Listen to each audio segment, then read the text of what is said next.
اسمع قارنا اننا فی بحری غم مغرقون خذ یدی ساحل لنا اشکارنا۔ خشک شاخوں کو وہ تازہ گلاب دیتے ہیں، خشک شاخوں کو وہ تازہ گلاب دیتے ہیں، عہد پیری کو وہ پھر سے شباب دیتے ہیں۔ غم نہ کر خدا کی قسم، وہ اب بھی تیرے سلام کا یوں ہی جواب دیتے ہیں۔ تمام احباب بلند آواز سے سرکار صلی اللہ علیہ وسلم کی بارگاہ میں درود و سلام کا ہدیہ پیش کیجیے۔ الصلاۃ والسلام علیک یا سیدی یا رسول اللہ وعلی آلک واصحابک یا سیدی یا نور اللہ۔ الصلاۃ والسلام علیک یا سیدی یا حبیب اللہ وعلی آلک واصحابک یا سیدی یا نور اللہ۔ گنج بخش فیض عالم مظہر نور خدا، گنج بخش فیض عالم مظہر نور خدا، ناک سارا پیر کامل کاملارا رہنما۔ سامعین کرام، آج کا موضوع حضور داتا گنج بخش علیہ رحمہ کی بارگاہ میں محبتوں اور عقیدتوں کے پھول پیش کرنا ہے اور معاشرے میں موجود کچھ عناصر کا سد باب کرنا مقصود ہے۔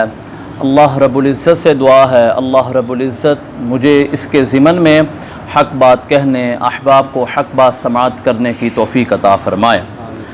سامعین کرام، صحیفہ انقلاب قرآن مجید برہان رشید میں ارشاد ہوا فاذکرونی اذکرکم واشکروا لی ولا تکفرون۔ اس آیت کا ترجمہ یہ ہے کہ تم میرا ذکر کرو، تم میرا چرچا کرو۔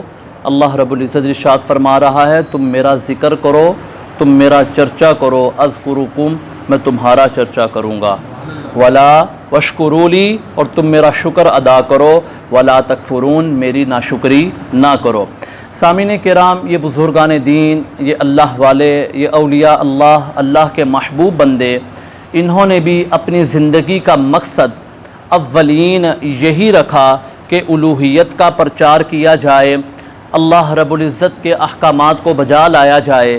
پھر زمانے نے دیکھا کہ جس طرح حضور داتا گنج بخش علیہ رحمہ نے اللہ رب العزت کا ذکر کیا، اللہ رب العزت کا چرچا کیا، تو پھر زمانے نے دیکھا، زمانہ گواہ ہے کہ قیامت تک داتا داتا ہوتی رہے گی۔ اور یہ سبب کیا ہے کہ داتا حضور گنج بخش علیہ رحمہ نے اللہ رب العزت کا ذکر کیا، کیونکہ یہ قرآن کا وعدہ ہے۔ کیا فرمایا؟ فاذکرونی اذکرکم، تم میرا ذکر کرو میں تمہارا چرچا کروں گا، تم میرا چرچا کرو میں ہر بندے کی زبان پر داتا داتا کر دوں گا۔ اور اس کا سبب صرف یہی ہے کہ ان بزرگوں نے اپنی زندگی کا مقصد صرف الوہیت کا پرچار رکھا، اللہ رب العزت کی وحدانیت کو اختیار کیا اور حق راہ کی طرف لوگوں کو گامزن کیا۔ سامعین کرام، یہ تفسیر ابن کثیر ہے، صفحہ نمبر 310 پہ یہ حدیث موجود ہے۔ حضرت انس رضی اللہ تعالیٰ عنہ اس کے راوی ہیں، بخاری شریف میں بھی یہ حدیث موجود ہے۔ حدیث کا مفہوم جو ہے کہ حضرت انس رضی اللہ تعالیٰ عنہ روایت کرتے ہیں کہ سرکار دو جہاں صلی اللہ علیہ وسلم نے ارشاد فرمایا، اے بنی، اللہ تعالیٰ ارشاد فرماتا ہے اے بنی آدم، اگر تو مجھے اپنے دل میں یاد کرتا ہے تو میں تجھے یاد کرتا ہوں۔ کیا فرمایا؟ اے بنی آدم، اگر تو مجھے اپنے دل میں یاد کرتا ہے تو میں تجھے بڑی مجلس میں یاد کرتا ہوں، اگر تو مجھے مجلس میں یاد کرتا ہے تو میں اس سے بہتر مجلس یعنی فرشتوں کی مجلس میں تجھے یاد کرتا ہوں۔ اور آگے سرکار صلی اللہ علیہ وسلم نے ارشاد فرمایا کہ اگر تو میری طرف ایک بالشت آتا ہے تو میں تیری طرف پورا ہاتھ کے برابر آتا ہوں، اگر تو میری طرف چل کے آتا ہے تو میں تیری طرف دوڑ کر آتا ہوں۔ پھر ہوتا کیا ہے کہ جب ہم اللہ رب العزت کی طرف جاتے ہیں، اس کا قرب حاصل کرتے ہیں، تو اللہ رب العزت ہماری طرف آتا ہے۔